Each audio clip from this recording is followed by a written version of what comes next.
Imaginez que vous êtes à l'entrée d'une forteresse ultra sécurisée. Pour y pénétrer, vous avez besoin d'une clé magique. Une clé qui ne peut être ni copiée, ni volée, ni même devinée auprès de votre pote après une soirée alcoolisée. Cette clé, c'est ce qu'on appelle une passkey. Avouez-le, les mots de passe, c'est un petit peu toujours les clés qu'on finit par oublier soit sur la porte, soit même dans le frigo. Et c'est relativement chiant parce qu'on sait pas où elles sont. Mais avec les passkeys, c'est terminé cette galère. On passe à la cryptographie asymétrique. Mais avant de plonger dans cette technologie révolutionnaire qui est en train d'arriver chez nous, faisons un petit saut dans le passé pour comprendre comment on en est arrivé là.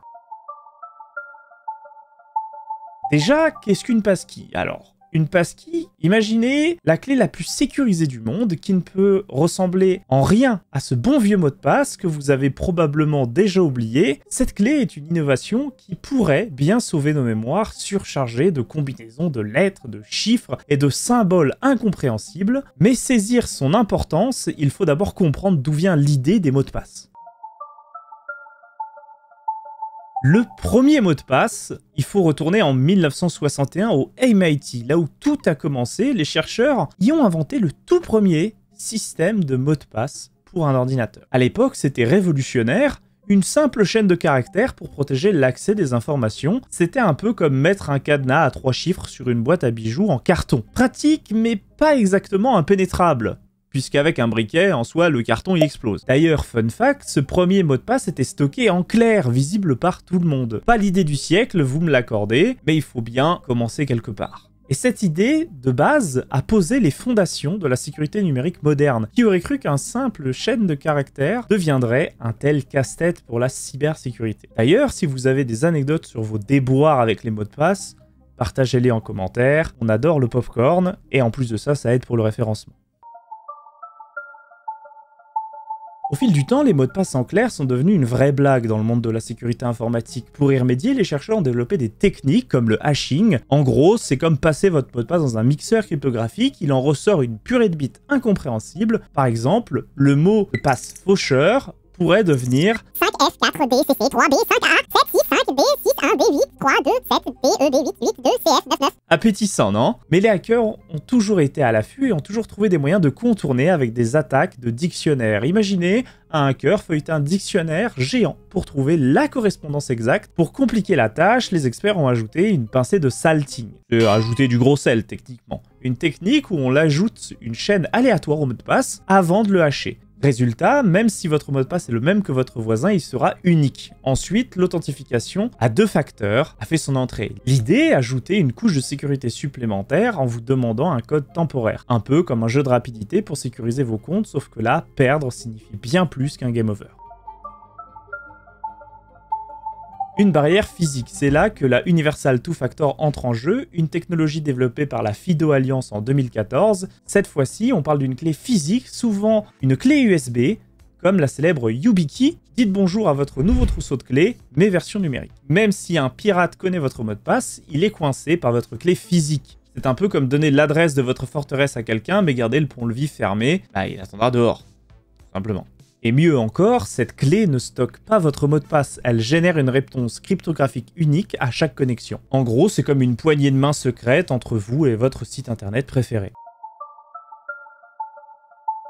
Le cœur des passkeys. Pour comprendre les passkeys, parlons du RSA, pas le revenu de solidarité active, rien à voir, on parle du Rivest, Shamir, Adelman, les surnoms des 3 gars qui ont créé la cryptographie. Ce cryptosystème, en l'occurrence. Le cryptage RSA repose sur des nombres incroyablement grands et sur des mathématiques complexes qui créent un système de sécurité presque infaillible. Pour comprendre comment cela fonctionne, imaginez un casse-tête mathématique géant. Multiplication et décomposition. Un casse-tête numérique, quand tu crées une paire de clés RSA, une clé publique et une clé privée, tu utilises 2 nombres secrets que tu multiplies ensemble pour obtenir un nombre nouveau. Par exemple, si tu prends les nombres 7 et 13, tu obtiens 91. C'est simple à faire, il suffit de les multiplier. Maintenant, si je te donne le nombre 91 et te demande de retrouver les 2 nombres d'origine, 7 et 13, c'est beaucoup plus difficile. Surtout si les nombres sont énormes. C'est un peu comme essayer de retrouver une pièce de puzzle après avoir vu l'image complète, mais n'ayant que la solution. Mais maintenant, pourquoi la clé publique ne peut pas recréer la clé privée? Imaginez la clé publique comme le nombre 91.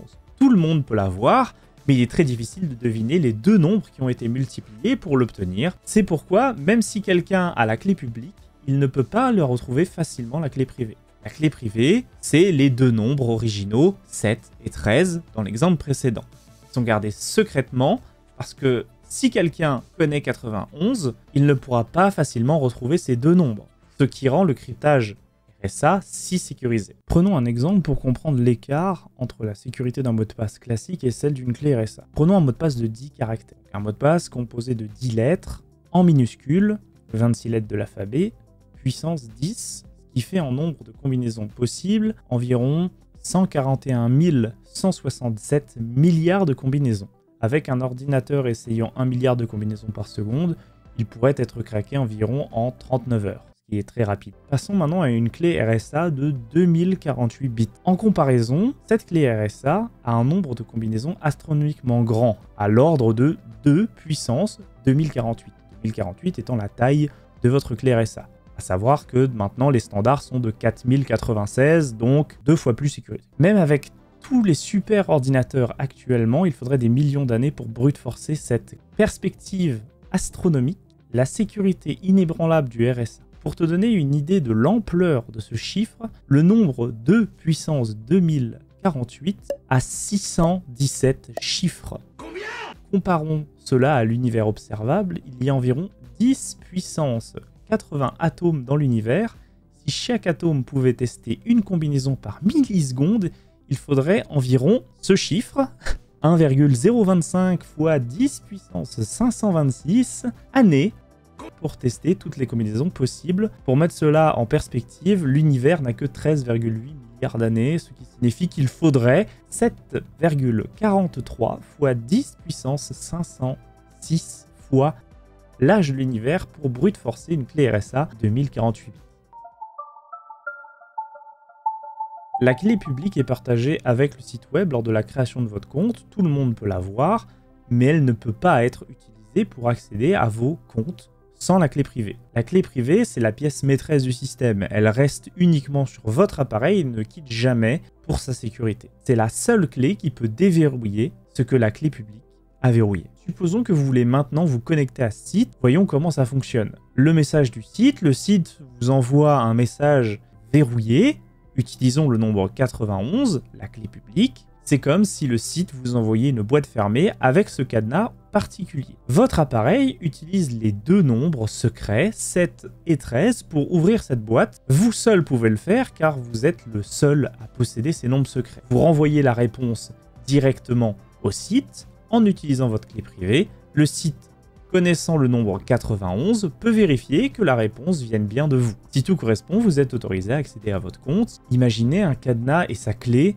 faites l'un pour l'autre, ouvrant des portes tout en harmonie.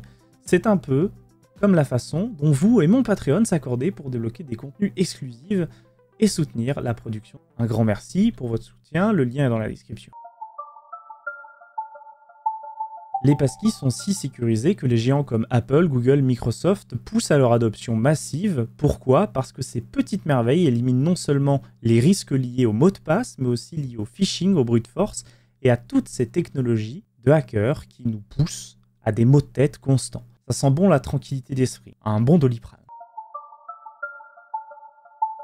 Maintenant, une innovation intéressante avec les passkeys, c'est le concept de shared passkey. Imaginez pouvoir partager l'accès à un compte sécurisé avec un ami ou un membre de votre famille sans jamais lui donner de mot de passe. C'est pas possible sur Netflix, c'est dommage. Et bien avec les shared passkey, c'est possible. Elles permettent de transmettre des clés tout en sécurisé entre des appareils en maintenant un haut niveau de protection. Cependant, il est possible de noter qu'il existe toujours des risques. Par exemple, si l'appareil de la personne avec qui vous partagez la passkey est compromis, il pourra y avoir des conséquences sur la sécurité de votre compte, puisqu'il y aura un accès à la clé privée.